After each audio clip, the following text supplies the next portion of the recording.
yung first vlog natin ngayon, no? Magre-review tayo ng helmet. Nag-order ako sa Lazada. Tignan natin kung legit ba siya, matibay ba siya, or baka siya yung mga helmet lang na mumurahin tapos hindi siya legit. Pero titignan muna natin. Ga-unbox tayo mga kuys. Bili ko siya mga kuys sa Lazada. Ano ba to? Lagay ay 985. Yan. Isa natin siya. Yan siya na mga kuys. Medyo maingay dito sa bahay. Tignan kung gamitin to ngayon. Pwede ata ito pang biyahe eh. So titignan muna natin. Ito naman natin, no? Bubble wrap pa. Unlike dun sa ibang nabibili ko na mga item or product, hindi talaga siya naka-bubble wrap. Tapos titignan din natin baka may defective sa loob. Babalik agad natin ito. Yan. Isang araw ko pa ito inaantay eh. Halos ang shipping niya ata ay 4 days or 5 days. Medyo matagal kasi holiday season ako order.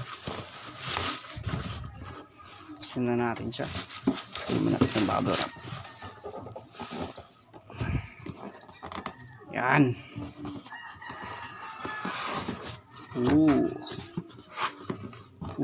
Sana tama yung kulay niya.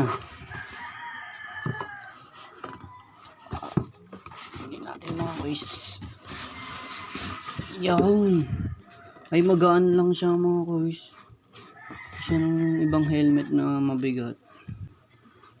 Tama naman, no? HNG helmet.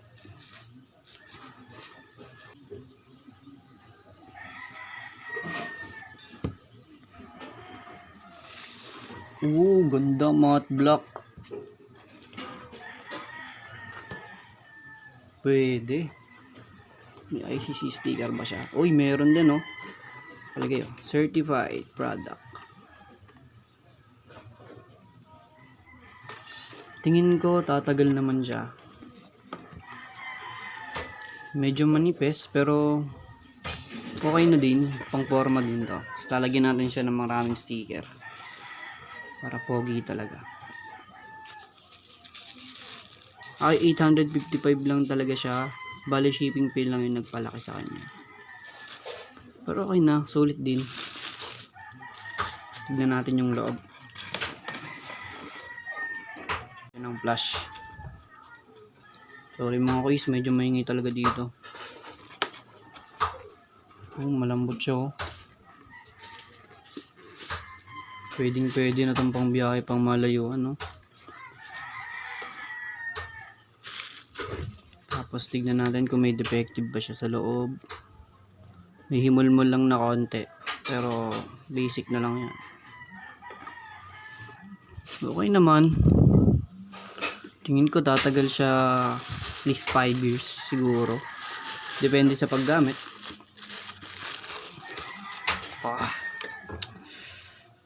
Pwede ng pambiyahe.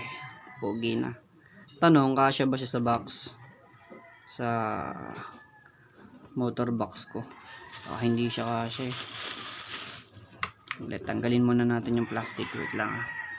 Sabi daw, remove daw muna natin tong sticker na to. Nasa ibabaw. Tignan natin baka may gasgas eh. Daan lang natin ugutin. Oops. Oh yeah. Smooth. Walang gasgas. Okay, so ang ganda, oh. Kinis na kinis. Bagay kaya to sa kulay blue motor. Yan, focus natin. Tama naman natin, oh. Certified. Masasabi ko lang mga kuys kung order. Ayun, meron siya sa ibabaw. Konting gasgas. Dito, nakikita. Focus natin. May gasgas siya, no? Maliit lang. Masasabi ko lang dito mga kuys ay okay na. para sa mga nagtitipid.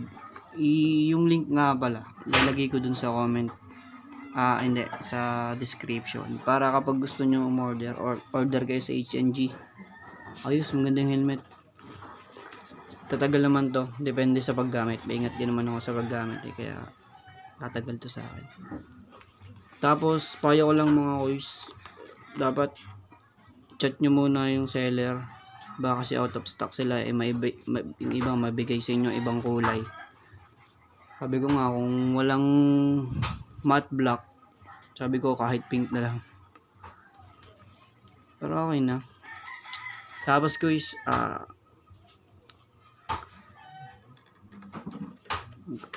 masasabi ko lang dito ay okay naman siya. Tignan natin kung babagay siya sa akin. Wait lang. Yes, okay mga guys. Saktong-sakto sa mukha ko.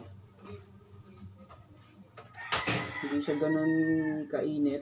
Hindi rin siya ganun kaluwag. Sakto lang. At ayos din. Maganda rin yung vision niya sa loob.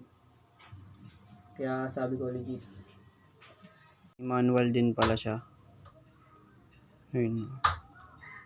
Yung mga dapat at hindi dapat gawin kapag nakasuot na ng helmet. At yung mga guidelines. So dito yung dapat hindi natin ilalagay sa mga helmet holder. Bawal din iba to. Ganun kahalaga yung helmet nila. Kung masasabi ko legit siya. HNG. Yan. Ayos.